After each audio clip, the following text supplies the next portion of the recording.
যে যখন মানুষ নেকির আশায় নিজের পরিবারের ভরণ পোষণের দায়িত্ব পালন করে, কানাত লাহু সাদাকা, এটি তার জন্য সাদাকার সওয়াবে পরিণত হয়। সাদাকা বরং সবচেয়ে উত্তম সাদাকা। এখান থেকে আপনার সাদাকার সূচনা হবে, শুরু হবে। প্রথম সাদাকা আপনার স্ত্রী, আপনার ছেলে মেয়ে, আপনার বাবা, আপনার ঘরের সদস্যরা, জি, আপনার কাছের লোকেরা। তারপরে সহিহ বুখারী 53 নম্বর হাদিস, সহিহ মুসলিমের 1669 নম্বর হাদিস, সাদাকার ক্ষেত্রে নিকট আত্মীয় বা আত্মীয়দেরকে দেওয়া আর অনাত্মীয়কে দেওয়া, কিন্তু শর্ত হচ্ছে আপনার কে বেশি মুখাপেক্ষী, এটা একটা দিক। আর একটা দিক হচ্ছে যে আপনার সাদাকা যত নেক লোকেরা, সৎ লোকেরা ভোগ করবে তত বেশি সৎ। এ দুটো কথা মনে রাখতে হবে, কারণ অনেকেই পয়সাওয়ালা হয়েছেন শুধু নিজের বংশ ছাড়া আর নিজের গ্রামবাসী ছাড়া আর নিজের রক্তের সম্পর্ক ছাড়া, যদিও তাদের অভাব নেই, তারপরে ওদেরকে ওপরে উঠাইবার শুধু চিন্তা, ওপরে উঠাবার চিন্তা। আর পাশের গ্রামে অথবা অন্য কোনো গ্রাম, অন্য অঞ্চলে জানছে যে দুর্ভিক্ষ, অভাবী, এমন অভাবী যে একবার নিঃস্ব, বাড়ি নেই, ঘর নেই, বন্যায় ভেসে চলে গেছে, অথবা একেবারে সর্বহারা। না না, ওদের সাথে যেহেতু সেই মায়া মমতা, ইমানি দরদ নেই, ইমানি ভ্রাতৃত্ব বোধ নেই, যার ফলে খরচ করতে চাই না। এটা চলবে না। আপনাকে দেখতে হবে যে আপনি নেক লোককে খাওয়াচ্ছেন কিনা, নেক লোকের ভরণ পোষণ বাদ সাদাকা করছেন কিনা, যারা আল্লাহর দুশ্মন নয়, আল্লাহর দিনের দুশ্মন নয়, বরং আল্লাহর দিনকে ভালোবাসে, আল্লাহকে ভালোবাসে, আল্লাহ রসুলকে ভালোবাসে।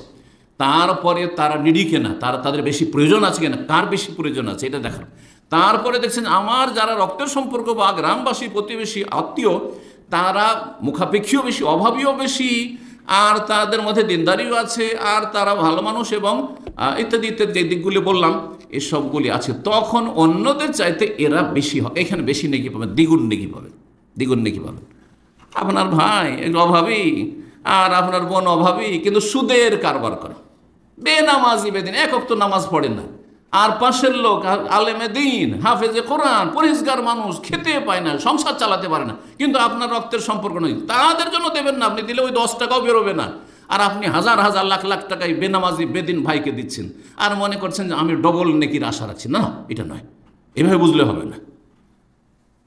বলা করো তো আমাকে ইল্লা তাকি, এই জন্য একটি হাদিস রয়েছে, তোমার খাবার যেন মোত্তাকি পরহেজগার মানুষ খায়।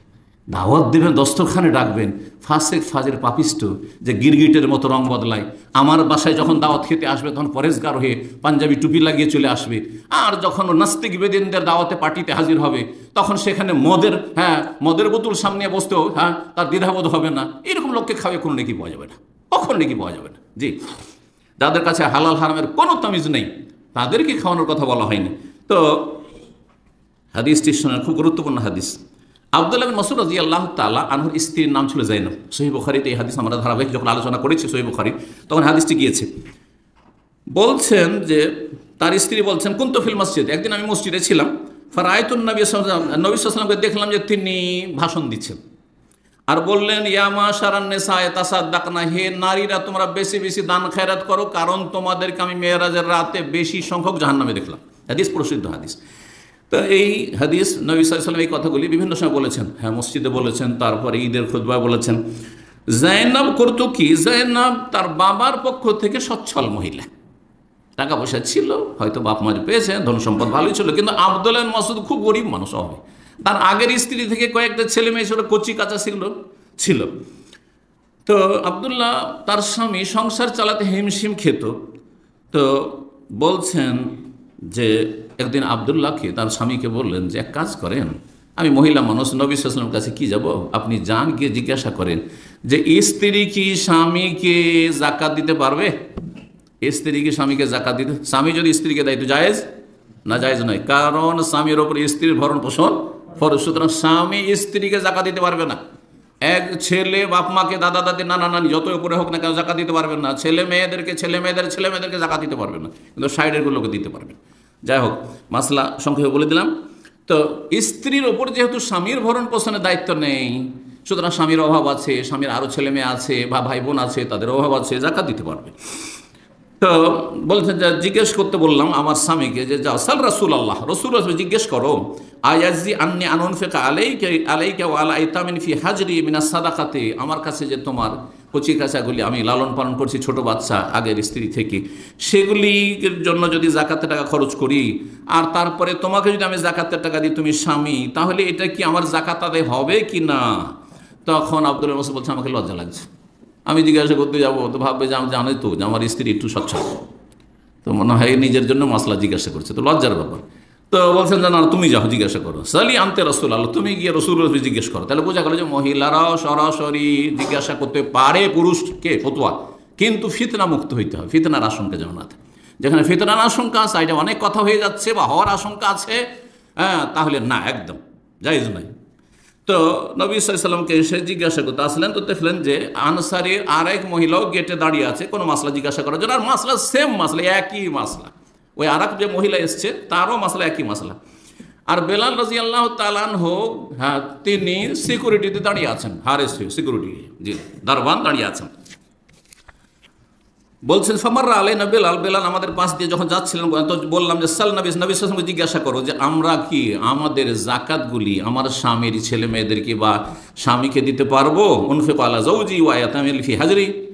আর বললাম যে ওয়ালা তুখবির না বা ওয়ালা তুখবির মান নাহনু, বলিও না যে আমরা কে, কারণ আমার স্বামীর মান ক্ষুণ্ণ হবে। দেখেন, একজন নেক স্ত্রী তাহলে কখনো স্বামীকে ছোট করতে চাইবে না, সেই জন্য জানতে দিতে চাইছেন, এই কথা বলিও না যে আব্দুল্লাহ মাসউদের স্ত্রী মাসলা জিজ্ঞেস করতে। আমার নবী সাল্লাল্লাহু আলাইহি ওয়াসাল্লাম জেনে নেবেন আমার স্বামী সম্পর্কে, যে আমার স্বামী জাকাত খায়, স্ত্রী জাকাত খায়, এটা যেন জানতে না পারে।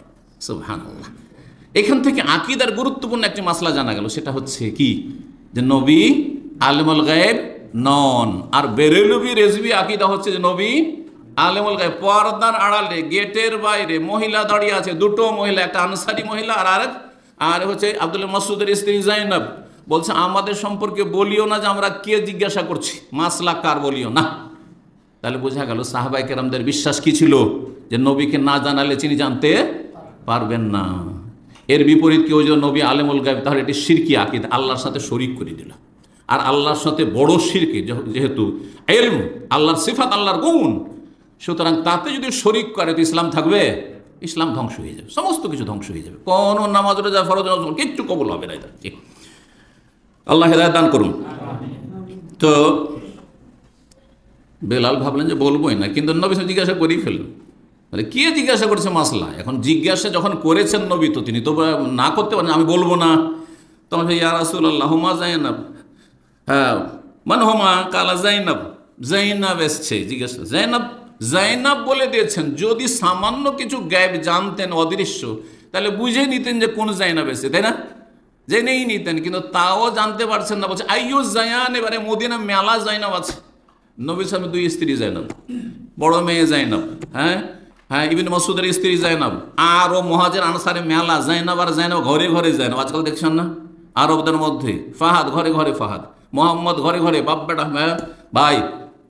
কিন্তু আমাদের দেশে এমন নাম হইতে হবে, আপনার পরিবার বলছে যে বাংলাদেশে না থাকে, অন্য দেশ থেকে ধার করে নিয়েছেন, পাচার করে নিয়েছেন, বুঝছেন না?